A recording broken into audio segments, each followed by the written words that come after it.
Sena Gracia.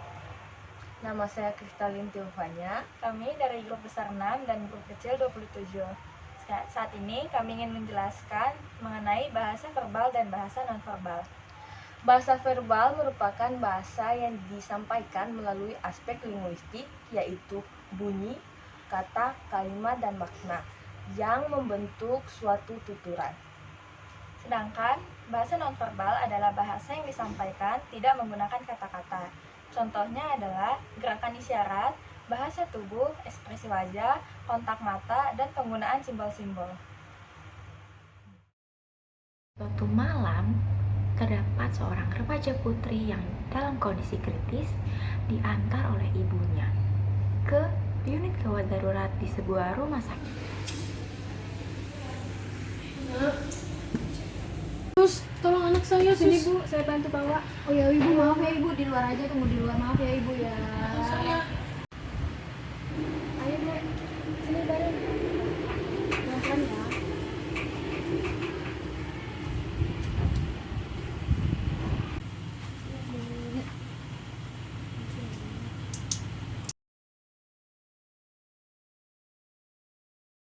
Dokter dan para tim medis memeriksa kondisi Deborah. Dokter langsung menghampiri ibu Deborah untuk memberitahu mengenai kondisi anak tercintanya. Baik dok. Bagaimana dok keadaan anak saya? Ya, jadi begini Bu, setelah pemeriksaan dari para suster, pemeriksaan lab dan pemeriksaan saya sendiri, anak Ibu ternyata keracunan. Dan itu membuat pita suaranya sedikit terganggu sehingga tidak bisa mengeluarkan suara untuk sementara ini. Jadi kami akan mencoba semaksimal mungkin untuk memberi kesembuhan kepada anak Ibu. Baik dokter, saya minta tolong ya dokter supaya anak saya bisa sembuh. Ya Ibu, tenang aja Ibu. Terima kasih, Kami dokter. bantu semaksimal mungkin. Baik, terima kasih dokter, saya permisi. Ya, sama-sama. Deborah sadar, seorang perawat menghampiri Deborah untuk memberikan perawatan. Perawat tersebut bernama Perawat Sylvie. Namun sayangnya, Perawat Sylvie tidak memberikan perawatan yang baik dan perlakuan yang baik kepada Deborah, sehingga Deborah juga memberikan respon yang tidak baik kepada perawat tersebut. Permisi, tensi dulu ya.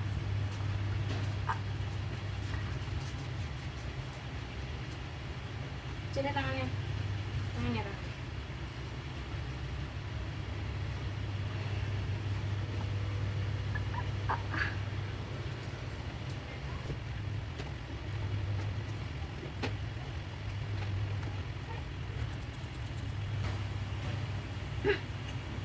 Nanti jangan gerak-gerak, tunggu dulu bentar.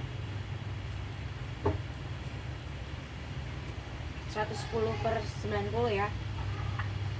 Ngomong apa sih, Dek? Yang jelas dong, tangannya jangan gitu.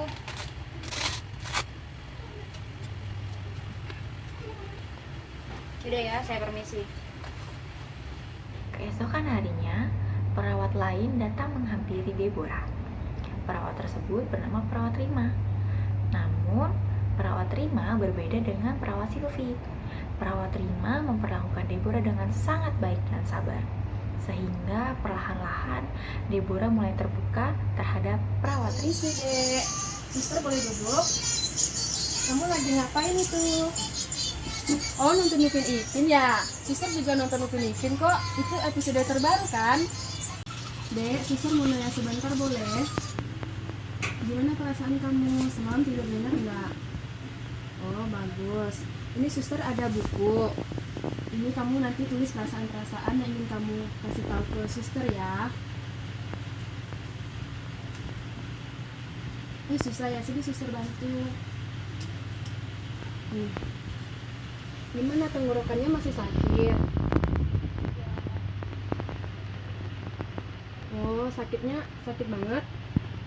Oh, sedikit sakit ya. Oh, kamu ngantuk ya?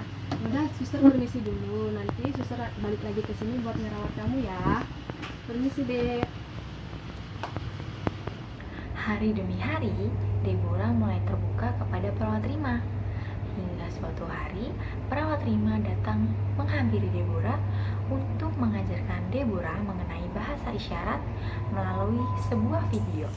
Permisi ya dek, gimana tidurnya tadi, nyenyak nggak?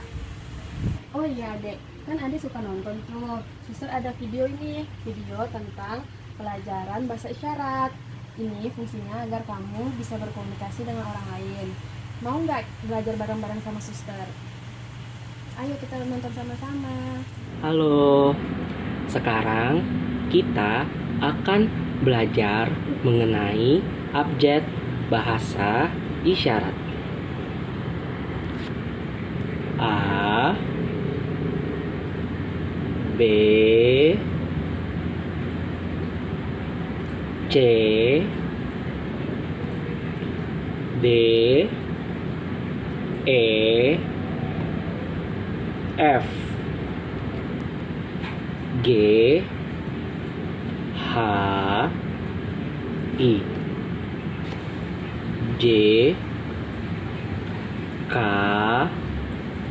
L, M, N, O, P, Q, R, S, T, U, V, W, X, Y, Z. Sekarang belajar bahasa isyarat menggunakan ekspresi. Contohnya, nama kamu siapa? Umur kamu berapa?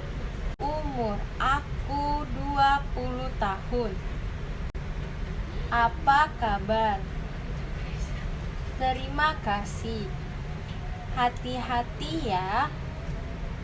Maaf ya. Tolong.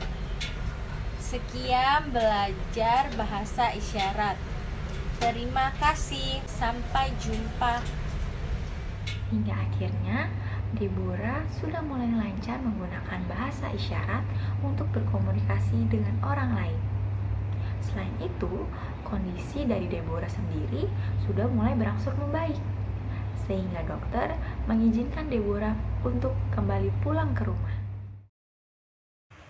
Dari video tadi, banyak penggunaan bahasa verbal, contohnya adalah narator. Yang disampaikan oleh narator itu merupakan bahasa verbal melalui suara yang dimana menjelaskan keadaan atau situasi dalam cerita. Ketika dokter berbicara kepada ibu pasien juga merupakan bahasa verbal. Bisa dilihat juga ketika perawat memberikan tindakan kepada pasien. Dia berbicara itu juga merupakan bahasa verbal. Dari nada bicara perawat Sylvie terdengar kasar dan marah pada pasien, sedangkan nada bicara perawat Rima terdengar lembut. Tak hanya bahasa verbal, tapi juga dalam video itu terdapat penggunaan bahasa nonverbal. Contohnya bisa dilihat ketika dokter berbicara dengan ibu pasien selalu menganggukkan kepala, yang bertanda bahwa ibu pasien tersebut mengerti dan memahami apa yang disampaikan oleh dokter tersebut.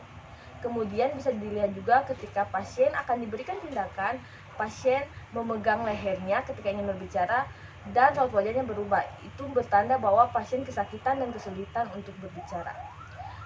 Jadi kesimpulannya adalah bahasa verbal dan nonverbal sama pentingnya. Jangan kita hanya sekedar belajar berbicara bahasa verbal, tetapi kita juga harus belajar bahasa nonverbal. Karena tidak semua orang suka berbicara dan tidak semua orang bisa berbicara. Dari bahasa nonverbal, kita bisa mengetahui apa yang diinginkan dan dikatakan pasien itu melalui gerakan tubuh, kontak mata, dan ekspresi wajah. Jangan kita seperti perawat Sylvie yang tidak mengerti bahasa nonverbal sehingga ia tidak memberikan feedback yang baik kepada pasien, tapi ia memarahi pasien. Demikian penjelasan kami. Sekian dan terima kasih.